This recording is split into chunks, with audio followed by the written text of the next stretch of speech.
Jacob Wilson, this is big news for the A's. I'm back with another Fireside Baseball Notebook. Just want to hit a couple things. Jacob Wilson and the A's are in agreement on a 7-year, $70 million contract extension that includes an 8th-year club option. Wilson's a 23-year-old, finished second in the AL Rookie of the Year, 311, 355, 444 slash line, part of their young core. Look, I kind of said, and it's funny because the A's are doing this before they're going to get their kind of crazy cash infusion with the market they're going to be in over the next 5 years. But 7 years, $70 million feels like a little bit of a steal for me. You're going to get with Jacob Wilson, who is going to be in contention for the batting championship every single year. This last year, like a lot of people thought he was going to win Rookie of the Year. And honestly, like if it wasn't for his ridiculous teammate, he probably would have. Shout out Nick. But you're getting a shortstop till he's 30 years old, and that's huge. Obviously, baseball pedigree, that kind of thing matters. He's not going to give you anything big pop-wise, but he doesn't strike out. He doesn't chase pitches, he doesn't strike out, and he doesn't swing and miss at pitches. He does chase pitches because he did the thing where he hadn't seen a 3-ball count for the first 3 weeks of the season. But Jacob Wilson, shortstop, the range. I guess outs above average isn't perfect. But now if you are the A's, you've got kind of a pretty significant core locked up. This is from Onyx. You got Jacob Wilson through 2032, Soderstrom through 2032, Lawrence Butler through 2032, Brent Rooker through 2030. And then Nick Kurtz is under team control till 2030, and you think, they're gonna try to give him an extension as well. But when you do look at Nick Kurtz, I'm sure that you want to be next to extend him because he is your best hitter or was your best hitter a year ago. Kind of the range you're going to be looking at is he's probably going to make more than what Jackson Merrill made. Jackson Merrill had the good rookie year, hit 297, was awesome, good center field defense, and I believe they got him for 180. I should have had that pulled up already. The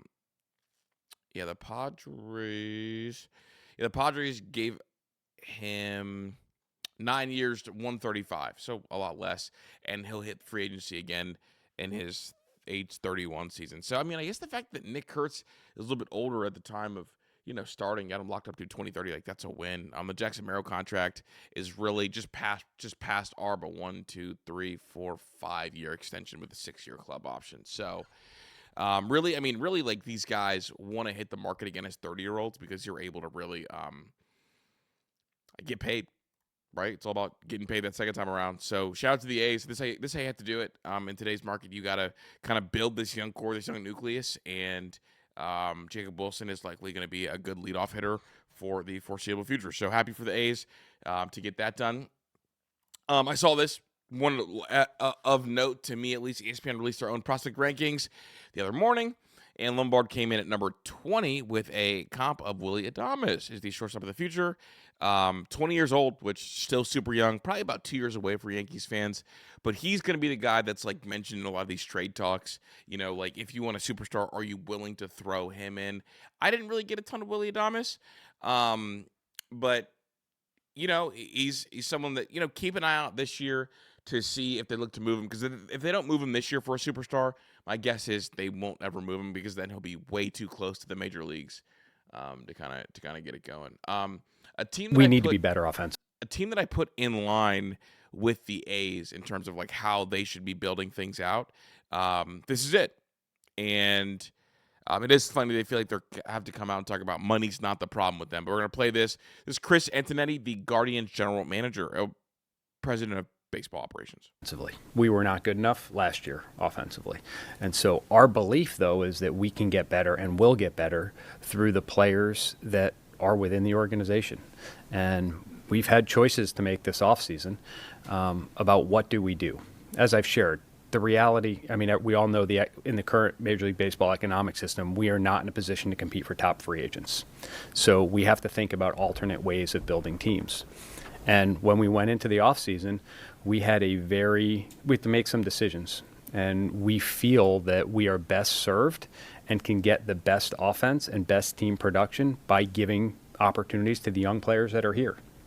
And there were some players that we targeted that fit a very defined role on our team, but we weren't able to get them. And it wasn't a financial reason. In fact, the players that we made offers to signed elsewhere for very comparable deals. It was more about playing time. Because we wanted to give those young players opportunities, the players we targeted felt that they could play more somewhere else. So, yes, we need to get better. We need to be a better offensive team than we were last year, but our belief is that we can do that with the players on our roster.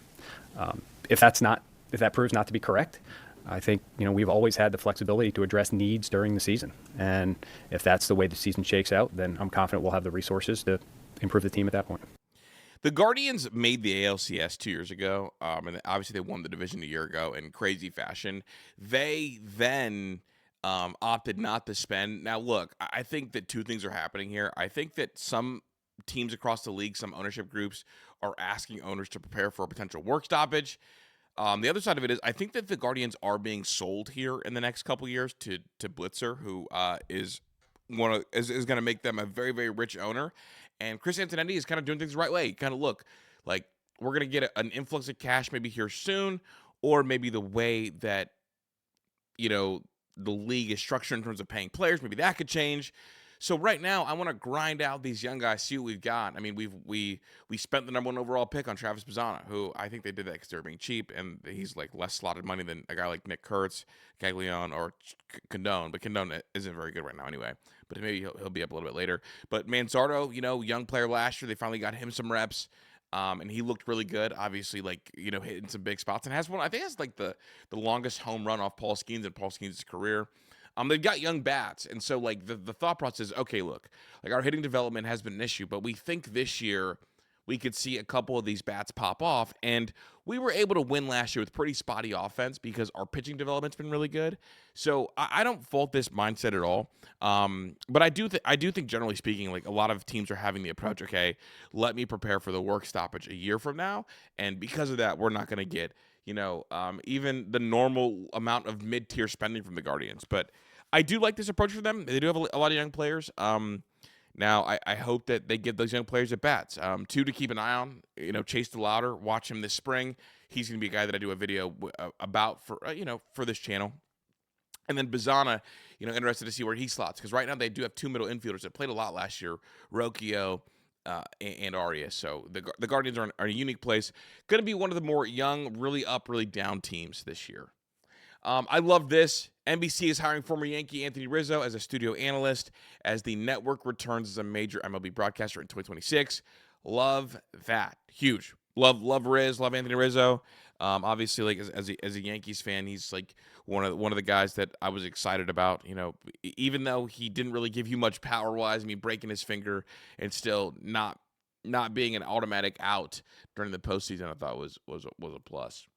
All right, Brian. This is the time of the year, right before spring training, where you get some of the silly trade offers. Now, look, I believe that there's been conflicting reports, but San Diego is expected to listen on Fernando Tatis down the road. Obviously, an exciting player, really incredible player, just a great player all around. And this is FAN talking about it. Tommy. Cashman has to make a major splash. And the guy that I think the Yankees should trade for is Fernando Tatis Jr. I would trade Volpe. I would trade Heel. I would trade Dominguez and George Lombard Jr. Fernando Tatis is one of the most electric players. Okay, he's saying that Brian Cashman has to make this deal and then throws out a deal that the Padres would not accept. It's like, my frustration with the people that kind of slam Cashman a good amount is that, like, they'll say that, like, oh, Cashman doesn't want to do anything. Cashman doesn't want to do anything. And then they, like, propose this deal, which is a horrendous deal. Like, okay, like, if you were the GM of the Yankees, awesome. Like, are you going to go, hold someone at gunpoint to force them to take this horrible trade? Like, to get a player like Fernando Tatis, you're going to have to give up significant parts of your lineup that are playing every day that are good players. Like, the way that Yankee fans and the way that Anthony Volpe is viewed, he cannot be the player that plays the most in a deal for Fernando Tatis, who is an absolutely absurdly great player. And that's where they kind of lose me. It's like, okay, like, yeah, we would have proposed these deals. How about we propose a deal? Because here, a deal has to hurt you more than a little bit to get a player that helps you a lot of bit. Really, really important. In the sport. He could be your shortstop. I know he's found a home in right field. He could play right field. I think he was horrible at shortstop, and so they ended up moving him, which I think they should move Ellie De La Cruz to the outfield too. Just that's coming up a little bit. I mean, I probably actually I did a whole episode about that last year on a different show, painting corners, but yeah, not important for the Yankees. Now, hear me out. I like the idea of Judge at times moving to first base. I like the idea of Judge at times DHing. He's not getting any younger. And Judge has gotten hurt more times than you would like. And he's their most prized possession. They're nothing without him. So to keep him healthy, you DH him a little bit more.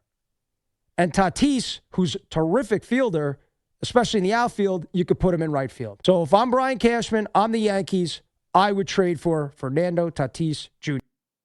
Yeah, well, that package is getting you laughed off the phone. 100% I agree with this trade package. I don't care who's available. Schiller's untouchable right now. I mean, to get a player like, okay, doesn't even matter. Best we could do is Cronenworth.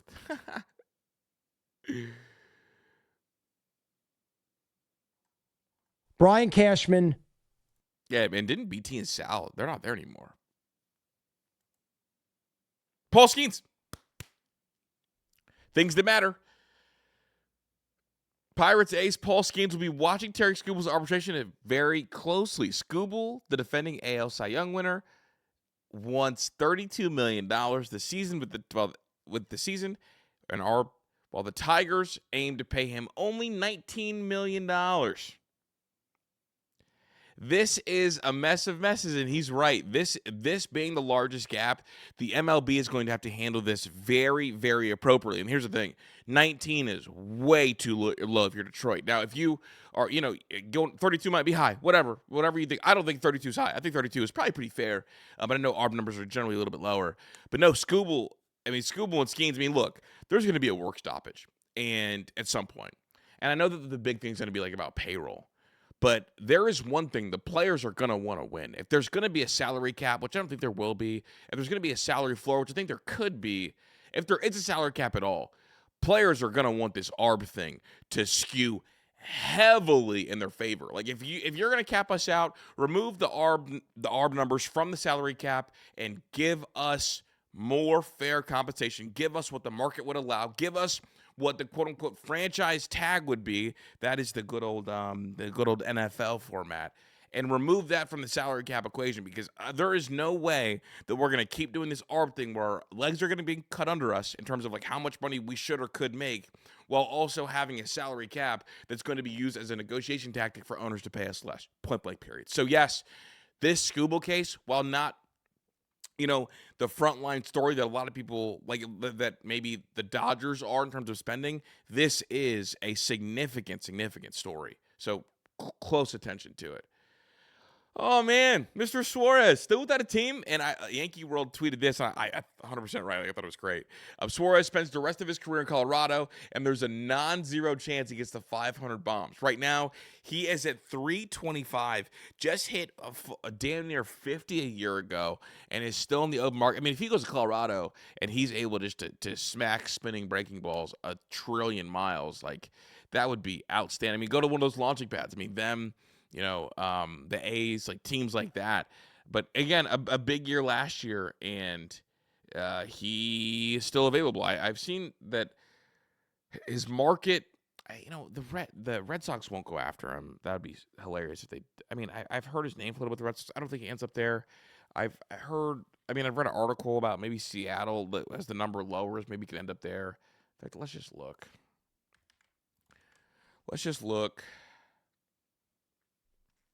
What we have. 1-year deal to the Phillies. Could do a lot for the Phillies right now in their future. Would give Harper the protection he deserves. Trade Bohm and other bullpen arm would pave the way for Aiden Miller to be the team's everyday third baseman in 2027. Make it happen.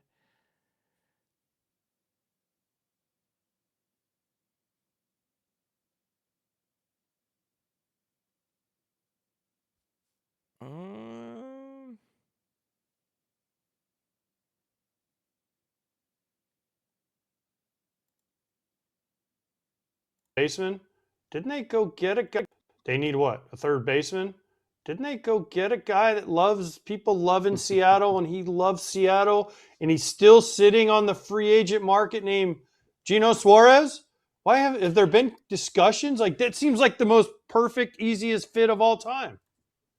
Yeah, in a lot of ways, it really is. And he's still out there. And I think the Mariners have been in contact. He has the same agency as Julio Rodriguez. There's great relationships there between the Mariners and Gino and his agency, too. And I certainly can't rule that.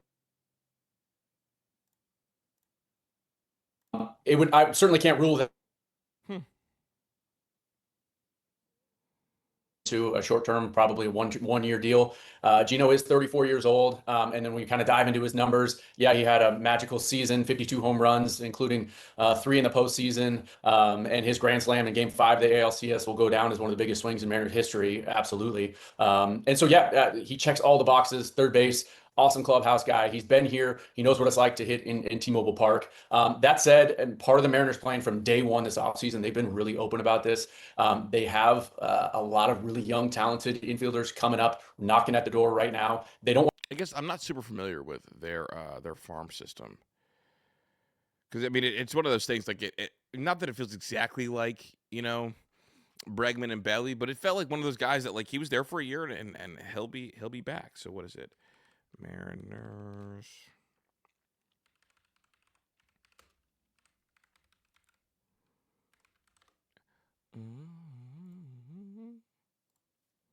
Let's see what we got. Oh, they do have Colt Emerson. I know that name, but he's not gonna be ready this year. He's like probably a year away, right?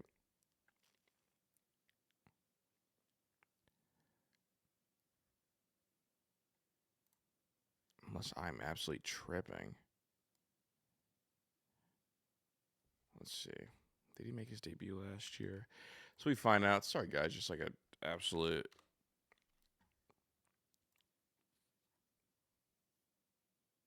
I mean, he's going to start in AAA this year, Colt Emerson. I mean, that's their top prospect. I mean, they could have definitely some young guys that aren't, ranked accordingly, but I don't see any third baseman up near the top of this. I mean, if you're looking for guys, who are in double, AAA. Yeah, maybe I'm just not hip. I don't know. It takes a little bit more than just a quick Google search for a farm system. I have to really sink my teeth in. But I just wanted a quick glance, see if they had one of the top guys. I want to block those guys. And specifically, we're talking about Colt Emerson, but they've got Ben Williamson, who played about half the season last year, was sent back down to AAA when they did get Eugenio Suárez. But Ben Williamson is certainly one of the best defensive third basemen, even as a rookie last year. He proved that. But they want to give those young guys a chance. Then at second base, you got another one in Cole Young, who just turned 22. Is still going to be one of the youngest players in the majors this year. They want to give those guys some runway, and I think that's just part of the economics of Mariner baseball and economics of baseball for teams in the mid-market to smaller market. You've got to find a way to get these young guys some opportunities and some runway, and not to sound like executive speak, but there's a lot of truth in that too when you've invested. Yeah, a year ago, Ben Williamson, as a rookie, 25 years old, hit 253 with a 604 OPS. Kind of struggled a little bit offensively, was above average defensively, 25-year-old. So, yeah, I mean, seems like he's going to be, the scouting profile loves him defensively, I guess.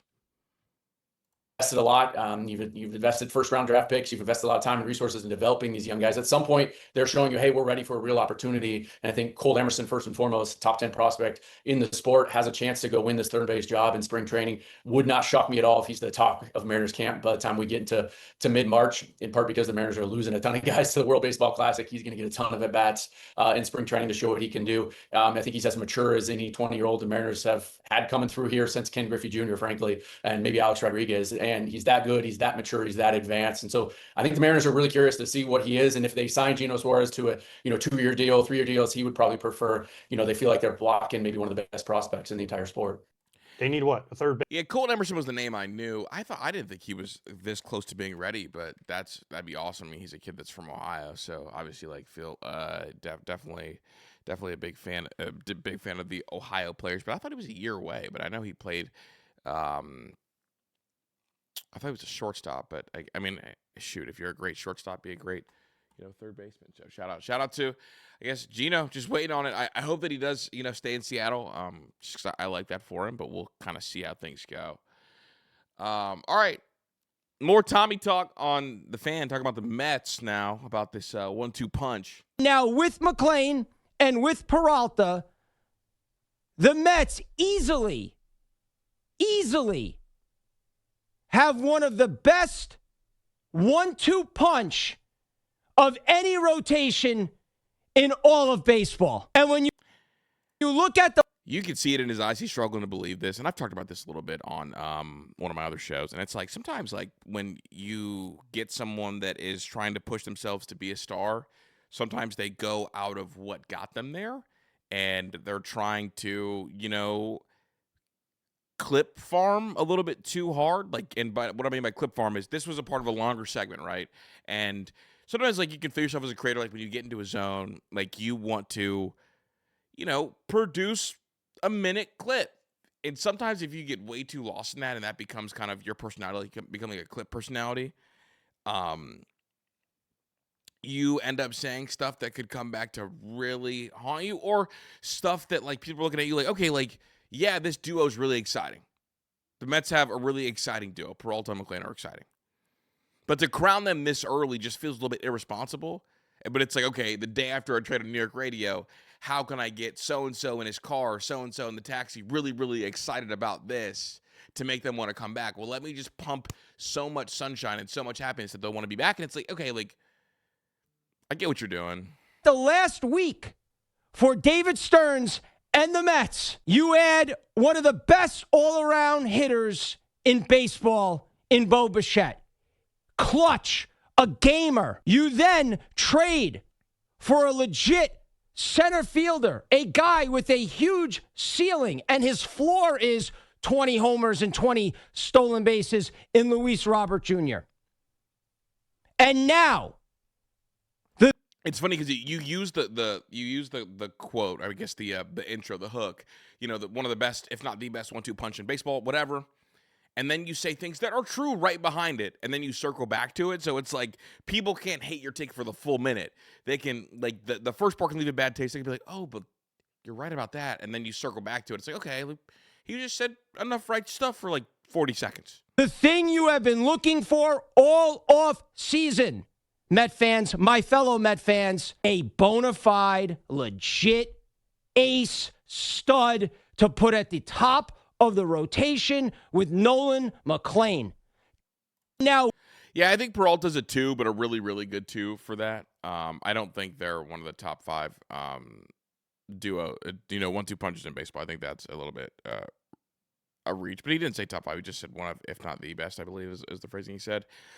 More Mets talk. It's funny because like the Mets, it's a mystery. Last year was an abject failure for the Mets, like horrible all the way around. Juan Soto got off to a slow start, but ended up having a great year down the stretch.